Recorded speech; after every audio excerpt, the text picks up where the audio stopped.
நம்ம 2 கட்சிகளை பார்த்துட்டோம். திமுகவா இருக்கட்டும், அதிமுகவா இருக்கட்டும், 2 கட்சிகளை நம்ம பார்த்துட்டோம். நம்ம பார்க்காத கட்சிகளுக்கு ஏன் நம்ம வாய்ப்பு கொடுக்க கூடாது? இன்னொரு விஷயம் என்னன்னா, இந்த சோசியல் மீடியாவை பொறுத்த வரைக்கும் ஒரு விஷயத்த அவங்க சரியா சொன்னாலும் அதை தப்பாவும் மாற்ற முடியும், அதை ரொம்ப சரியாகவும் மாற்ற முடியும்.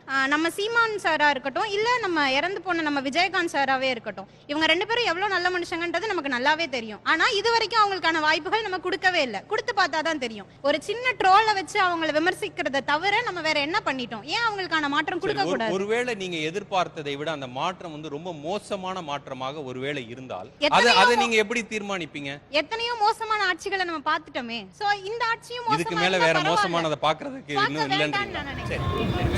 Me too. I love you too. I love you too. ஏன்னா 15 வருஷமா காதலிக்கிறீங்களா? நாங்களும் ரொம்ப பயந்த ஒன் சைடு லவ் ஆகி அண்ணன் டி ராஜேந்தர் மாதிரி நீ நான்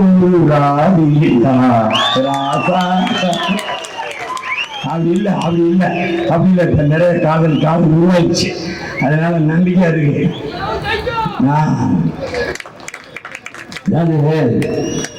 எவ்வளவோ மார்களை நம்மளால் செய்ய முடியும். பசுஞ்சோலை பள்ளிகள், நோய் எல்கேஜி யூகேஜி, அரும்பு மொட்டு மலர் பள்ளிக்கூடம் எப்படி படிக்க வைக்கணும் பிள்ளைகளை நான் சொல்றதை நம்ப மாட்டான். இவரு சட்டமுடன் பெற்று கொடுந்த பிள்ளைகளை கற்றுக் கொடுக்கிறோம் நாங்கள்.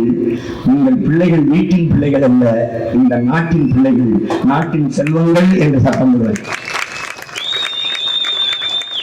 மாதிரி காலையில கஞ்சி விட்டு 5 நாள் ரவா பூண்டி போடுறவங்க நானு.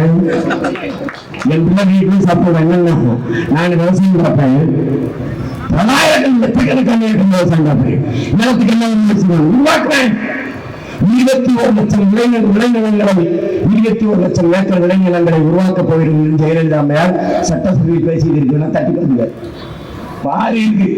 எனக்கு 21 லட்சம் கட்டடா, 10 லட்சம் ஏக்கர் வீடு மக்கள்கிட்ட புத்தகை எடுப்பேன். வேளாண்மை செய்யறான்னு காட்ட விட்டுட்டு போனால 2 ஏக்கர் 3 ஏக்கர் 4 ஏக்கர் புத்தகை எடுப்பேன். பாரு எப்படி சொல்றேன் பாருங்க.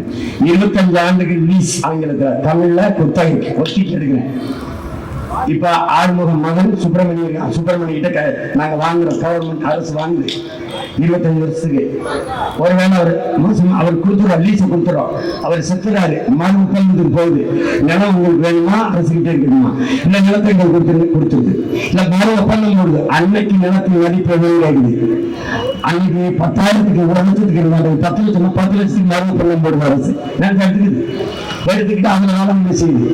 அரசின் சொந்த நிலங்களில் நிரந்தர பயிர் வேளாண்மை செய்யுது. தென்னை, மா, பலா இந்த மாதிரி விவசாயம் செய்யுது. ஒத்தி கிடைக்கிற நிலம் இருக்குல்ல, அதுல தற்காலிக பந்தல் பயிர், சுரக்காய், பூசணிக்காய், புடலங்காய், அப்புறம் வெண்டைக்காய், தக்காளி, கத்தரி, இது மாதிரி விவசாயம் செய்யுது.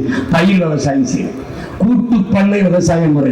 நீ 5000 ஏக்கரை எடுத்துட்டு நான் செய்யும் போது நீ உள்ள வந்துட்டீங்கன்னா போற மனசு இருக்காது. ஏன்னா அங்க பெருசா கொலை வெட்டியிருப்பேன், அங்க மீன்களை நான் வளர்ப்பேன், அங்கே வாத்து கிடைக்கும், அங்க கீரை கிடைக்கும், அங்க கோழி இருக்கும், அங்க மாடு இருக்கும், ஆடு இருக்கும், ஆடுகளை பல வகை இருக்கும், எருமை வளர்ப்பேன், பன்னி வளர்ப்பேன். பன்னிக்கறி வேணும், இந்த பன்னிக்கறி, இந்த கீரை, அந்த வல்லார வேணும், இந்த பொன்னாங்கண்ணி வேணும், இந்த கீரை வேணும், எல்லா கீரையும் வளர்ப்பேன். நீ வந்துட்டா அங்கேயே சமைக்க உணவு வச்சிருப்பேன், சமைச்சு கொடுப்பேன் போதும். அந்த கூட்டு பண்ணை வேளாண் முறையில விளைய வச்சு நானே பசிங்கிற நீ சொல்லலாம அடிப்பேன்.